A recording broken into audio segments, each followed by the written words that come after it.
अयोध्या में राम मंदिर कथित दान हेराफेरी मामले में आज छठे दिन एसआईटी की महाजांच जारी रही। 45 दिनों का सीसीटीवी फुटेज खंगाला जा रहा है। 9 बड़े चेहरों से बंद कमरे में क्रॉस क्वेश्चन भी हुए हैं, लेकिन इस जांच के बीच विपक्ष ने अपनी सियासी रोटियां सेकना शुरू कर दी।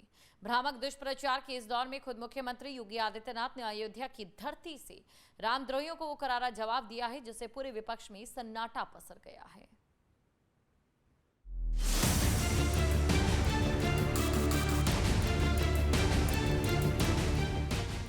सदियों की प्रतीक्षा, अनगिनत बलिदान और कोटि कोटि सनातनी आस्था का साकार रूप प्रभु श्री राम का भव्य मंदिर।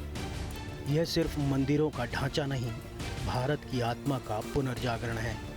देश के गरीब से गरीब नागरिक ने, बच्चों ने अपनी गुल्लक तोड़कर, महिलाओं ने गहने और किसानों ने अपनी फसल बेचकर मर्यादा पुरुषोत्तम के चरणों में अपनी गाढ़ी कमाई का एक एक अंश दान किया। लेकिन जहां आस्था का समंदर उभरता है, वहां कुछ गिद्ध नजरें भी मंडराने लगती हैं। राम मंदिर में प्राण प्रतिष्ठा के बाद चढ़ावे और प्रशासनिक व्यवस्था में कथित हेराफेरी और गबन की कुछ भनक जैसे ही लखनऊ तक पहुंची, उत्तर प्रदेश की न्यायप्रिय सरकार ने एक पल की भी देरी नहीं की। यह महाराज योगी आदित्यनाथ की सरकार है, जहां अपराधियों और भ्रष्टाचारियों के लिए जीरो टॉलरेंस नीति चलती है।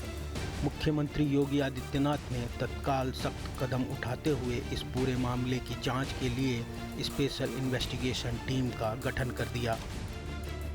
एसआईटी का चक्रव्यूह, छठा दिन लगातार गहन जांच, 45 दिन का सीसीटीवी फुटेज कब्जे में, हर मूवमेंट पर नज़र, पूर्व के बयानों का नए तथ्यों से मिलान। राम मंदिर में कथित दान घोटाले के मामले में एसआईटी की जांच का आज छठा दिन है। अब तक के 5 दिन में जो सूत्र बताते हैं कि 45 दिन के ही सीसीटीवी फुटेज पाए गए हैं, बाकी के डिलीट कर दिए गए थे और डीवीआर से उसको रिकवर करने के लिए फोरेंसिक जांच की बात भी कही जा रही है। हालांकि जिस तरह देखा जा रहा है तो प्रमुख रूप इसमें ट्रस्टी हैं या कर्मचारी हैं, सबसे पूछताछ हो चुकी है। बताया भी जा रहा है कि जो कुछ पदाधिकारी हैं या तो हट सकते हैं या उनको हटाया जा सकता है। इसके साथ ही जो कर्मचारी गणना में लगे थे या कुछ सेवादार थे, उन पर भी कार्रवाई हो सकती है। जैसे ही गबन का मामला सामने आया, वो राजनीतिक दल जो कभी प्रभु राम के अस्तित्व को ही नकारते थे, जो राम भक्तों पर गोलियां चलवाते थे, वे अचानक आस्था के रक्षक बनने का ढोंग करने लगे। कांग्रेस और समाजवादी पार्टी इस कथित हेराफेरी की आड़ में पूरे राम मंदिर आंदोलन और पवित्र ट्रस्ट को बदनाम करने की साजिश रचने लगे। जमीनों के पुराने मामलों को उछालकर सनातनी आस्था पर चोट करने का कुत्सित प्रयास करने लगे। लेकिन सरकार की मुस्तैदी ने विपक्ष के इस एजेंडे को ध्वस्त कर दिया। वो तो जांच एसआईटी कर रही है, जांच रिपोर्ट आएगी, उसके बाद जो कार्रवाई होगी वो करेंगे। वो श्री राम जन्मभूमि तीर्थ क्षेत्र ट्रस्ट है, उसमें योगी सरकार की मंशा साफ है, दोषी चाहे कोई भी हो बचेगा नहीं। एसआईटी ने अपनी जांच का दायरा अब प्रशासनिक स्तर तक बढ़ा दिया है।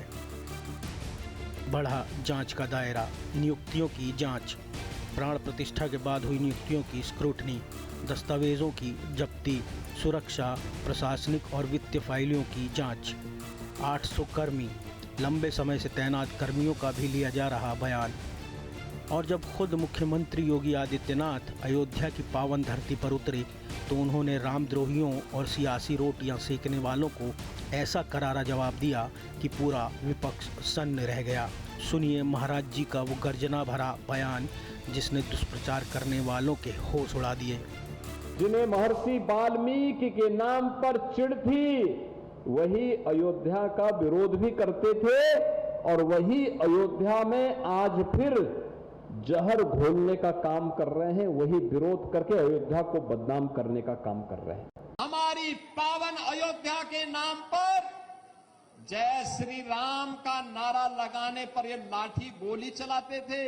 एसआईटी गठित हुई है, दूध का दूध और पानी का पानी होगा। मेरी सभी संबंधित से यही अपील होगी, एसआईटी की रिपोर्ट आने तक कोई बयानबाजी कतई न करें। साजिशें कितनी भी गहरी क्यों ना हो, सनातन का सूर्य कभी अस्त नहीं होता। जो लोग इस पावन व्यवस्था में गबन या हेरा फेरी की सोच भी रहे हैं, उनका काल तय है, क्योंकि उत्तर प्रदेश में कानून का राज है और दिल्ली में राष्ट्रभक्ति का संकल्प। विपक्ष चाहे जितने नैरेटिव गढ़ ले, चाहे जितनी भ्रामक राजनीति कर ले, प्रभु श्री राम के इस भव्य मंदिर की दिव्यता और पवित्रता पर आंच नहीं आने दी जाएगी। एसआईटी की जांच हर उस चेहरे को बेनकाब करेगी जो इस अपराध में शामिल है।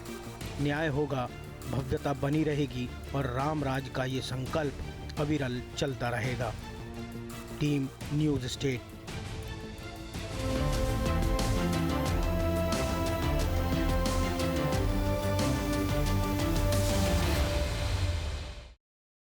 आपके मोबाइल पर तुरंत आएगी ब्रेकिंग न्यूज।